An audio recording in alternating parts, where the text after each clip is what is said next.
Trying to create like a bomb playlist so I can get in the mood of this video. We jamming to Scorpion Kings, and the song is called Hello.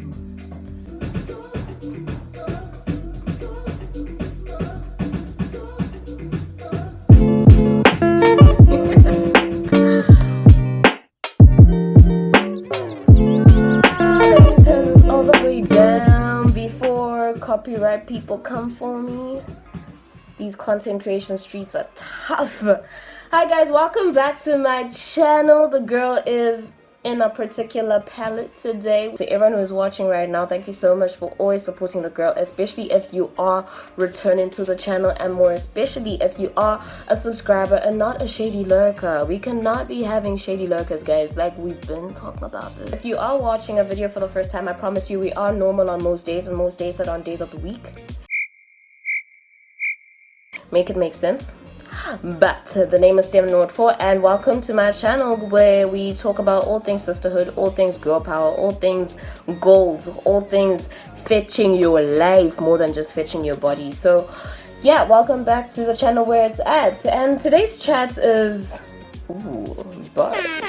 today's chat is a conversation I've actually been mising for quite some time, especially because I didn't have my together either. So today we're gonna be having a very uncomfortable chat, but a chat we all love to have, because this is the one thing we all like to talk about and desire and well and manifest. But it's also the one thing that is so tight-lipped, and not just our gen, but in black society, black community, and all of that. We don't like to talk about this thing. What is that thing? Imali. Disclaimer, first of all, guys, the whole family's here. So if you hear like screaming kids, cartoons playing in the background, my sister's screaming, even though I was like, guys, we're creating content now, keep it down. Please, ni understand ni semugele simu, right? That's how it's said. I don't think I ever really sat myself down and had a money chat with myself. Moving from a girl on student allowance to a girl trying to panda and job hunt and broke, to a girl who now has this paycheck. All of this happening, with all of this money coming in, with all of these opportunities, with all of these side hustles, and being able to quit my job and find another job, and being able to find other jobs and other income streams. With all of this happening, I don't think I ever sat myself down and said, let's talk some personal finance, let's talk imali, let's talk as much as iyangena, what are you doing to retain it? As much as you are getting all these opportunities, all these bags, what are you doing to, save for more? What are you doing for emergencies? And the biggest example I can give us right now is COVID. None of us saw COVID coming. You jumped into this year with whatever plans you had, whatever job you had, whatever hustles you had, and then in March things took a turn. People lost jobs. People had to go through salary cuts. We had to go through salary cuts. We had to lose a few clients because their market was kind of shutting down. So this year really made us sit down with our finances and be like, am I really money savvy? So I just wanted to have a chat on what I am doing right now during this pandemic to make sure that I am able to keep the checks coming in and make sure that I am saving for a rainy day. I didn't realize that I had a relationship with money until I watched Women and Wellness Conference. Yambumile Dwaba, she's also a YouTuber, South African YouTuber, and she had like a series of guests on this wellness conference, and one of the guests was, I've forgotten her name, but I'll find it and I'll put a link to her socials. But this guest was very money savvy, very deep within personal finance. So she said everyone has a relationship with money. Even if you don't know it, it's there. We all have a relationship with money. And the relationship we have with money affects how we are able to attain it, how we are able to retain it, and how we are able to grow it. So she said, this is how you check how your relationship with money is going and how it is, If you were to pull out your bank statement right now, your 3-month bank statement right now, would you be comfortable firstly looking at it, and would you be comfortable with someone else seeing it? That one question made me sit down and be like, whoa. And ironically enough, I think 2 weeks later, I had to go to the bank to take out my savings that I'd put away for a rainy day, and the rainy day was suddenly happening. And they were just in my hindrances and thinking I would getting the money out. Things escalated, had to go to management, because I'm okay, what? But anyways, went to the manager, and she's pulling out my records and my statement and looking at my account, and she says to me, you need to stop buying airtime in such small amounts. And I instantly felt so freaking uncomfortable. So she, started counting how much I had actually spent on bank charges. We're not even talking how much I had spent on the airtime. We're talking about bank charges. I sat down with myself, started doing some inventory, realized that I needed to make some smarter decisions, and that is where this video is birthed from right now. First of all, before singing it to what I had to shift around and change, I just want to give y'all a quick tip on how to actually be able to get the money that you want. And it is so possible. We on the timeline are forever talking about manifesting and lighting candles, but there's actually a whole science and spirituality behind being able to get money. Never be that type of person who says you're broke, because guess what, the universe is gonna give you some brokenness. So I don't know what your crisis is right now. I don't know how your bank account is set up right now, but I always talk about when I become a millionaire, I can't wait to get money. And on days where I actually wake up and I tweet stuff like "Nkangi mali, best believe I tola." So yeah, money philosophy, all of that. Let's move into what the girl did in order to get her finances in check. First, budget is so freaking important. Please have a budget. You cannot be at your big age a person who moves with vibes when it comes to your money. Draw up a budget. Know what your budget is every single month, and the best way to drop your budget is to vula nje Excel wakho kamnanzi. Maybe awusafiki na Excel, cala nje phepheni ubhale ukuthi wena what is your income every single month, and then start writing down in order of importance, mind you, in order of importance, all the things that need your money and how much money is needed. For example, this is my budget. Paycheck X amount, needs rent because I can't afford to move back home, electricity, water, food, okay, internet, okay, because my whole hustles are on the internet and I need to stay informed, internet, airtime, all those things. Then you start moving on to toiletries, you start moving on to hair care, you start moving on to all these other things. And then at the bottom of your budget, you can start having things like entertainment, because guys, I will quote rest before it to rest before to rest. If you rest, you rest. I also believe this thing of Kutsi, you're gonna make all this money and you don't actually spend it, is another manifestation of your relationship with money. And I am guilty of being those people who work, make a lot of money, and then scared to spend it because you're scared you won't have more the next time you need it.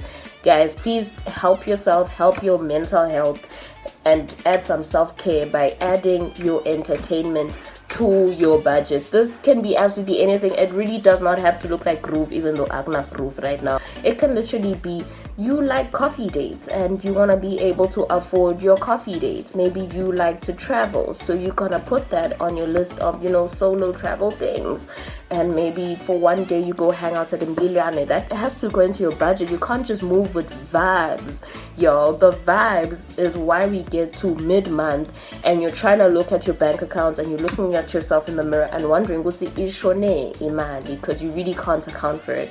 So first of all, a budget, draw it up, move within priority of things that are actually needs all the way down to wants. Spoil yourself somewhere, okay? And then tip number 2, actually stick with it. In the beginning of this adulting thing, I used to actually draw budgets and then move with vibes. You know, it's nice to draw up a budget because it looks like you're being in control of your adulthood, but it's absolutely useless if you're not executing that.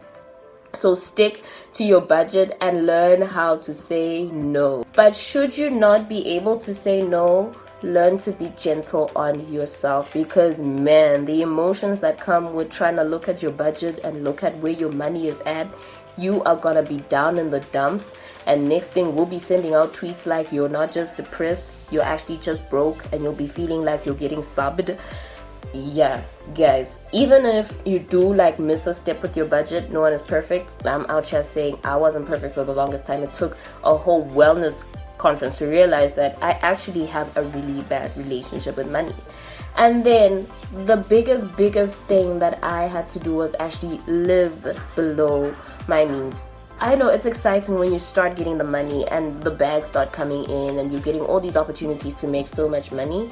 It's so easy to be reckless with the finances coming in because you suddenly feel like you can afford a certain lifestyle. Living below my means has been the best advice I have ever got, and I got this from Financial Fitness Bunny, Nicolette Mashile, and she was talking about how she made her first million, and she said she got this amazing job and did everything, but when people would come to her apartment, they'd be like, but Mtase, your job, your apartment, you know, even this thing of fully furnishing your apartment, we feel so much pressure to live above our means or live at the level everyone else is living at because suddenly Sivangasle Mali allows it. And what happens then is you start spending money you don't actually have. Simple things like tweaking your habits, like instead of always getting your nails done at the nail bar, maybe learn how to do your own nails. Instead of doing your hair at that salon, which is upmarket, you can try do your hair a commercial or something, or do your hair yourself, because there's so many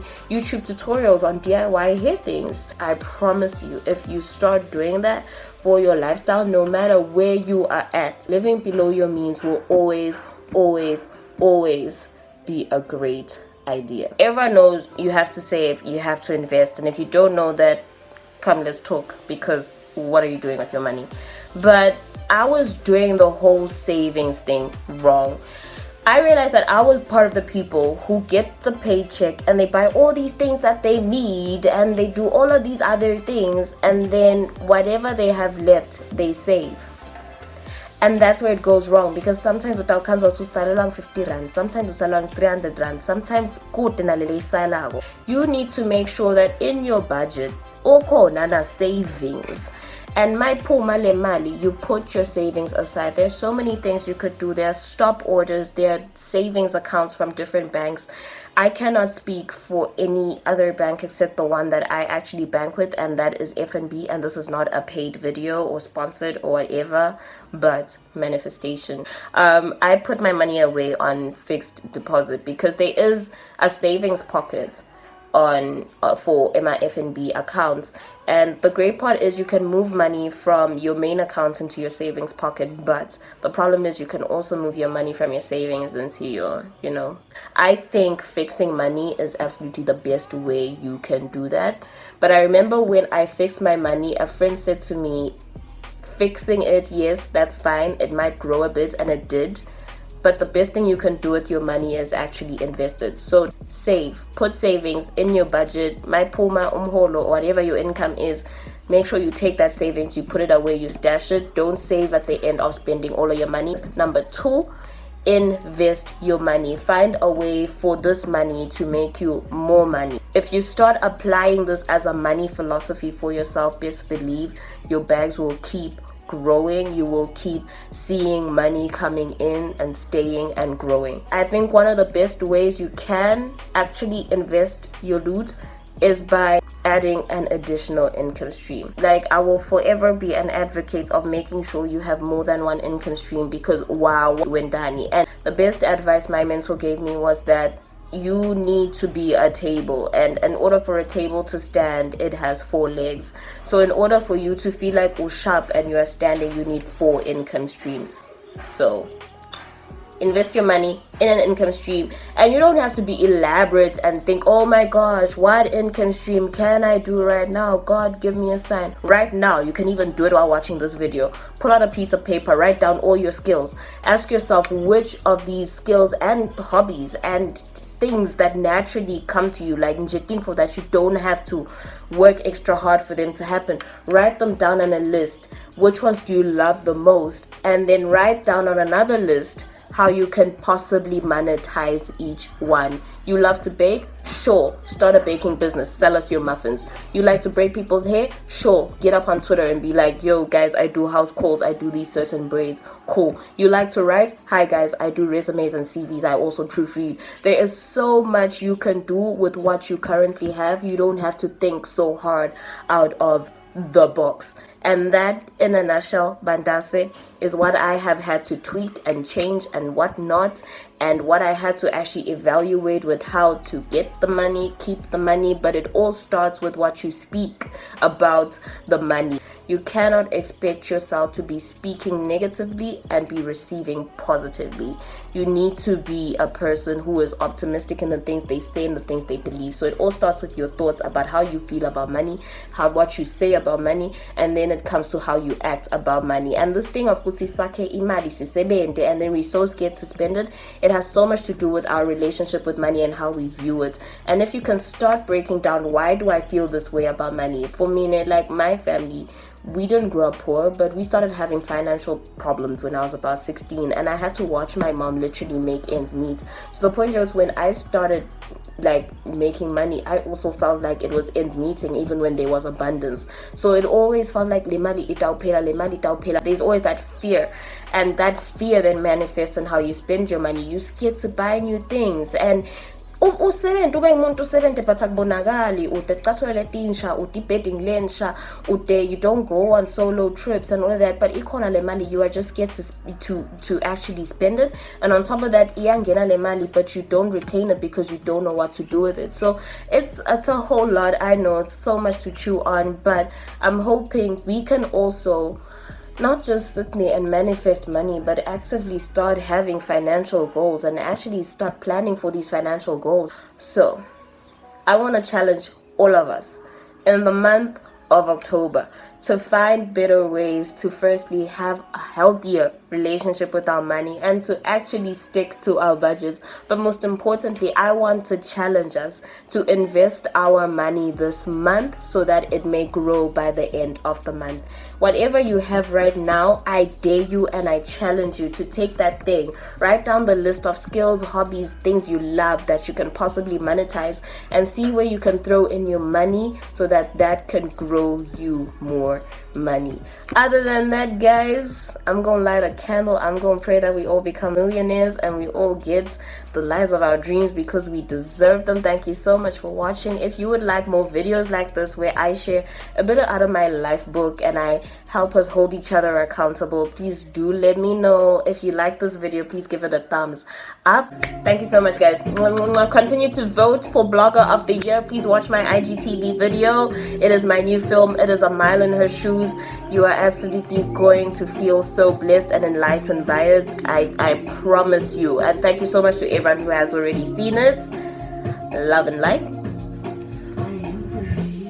My father won't educate me because his mother never saw the inside of a classroom. What use is it then if she turned out okay? Okay? In ignorance and internalized patriarchy, her scornful face discrediting my intelligence and downplaying my magic. My father won't educate me because I'm a girl, and as this harsh truth of the liability my vagina feels like, I realize that surely woman must be so powerful for her potential to be so suppressed, too powerful that mere men shake and quake at the thought of her mind being awakened in inadequacies on the brink of toppling over as I move from scribbling my name to scribbling books that will emancipate my peers. My father won't educate me, and that's okay. I am woman. My resilience cannot be tamed.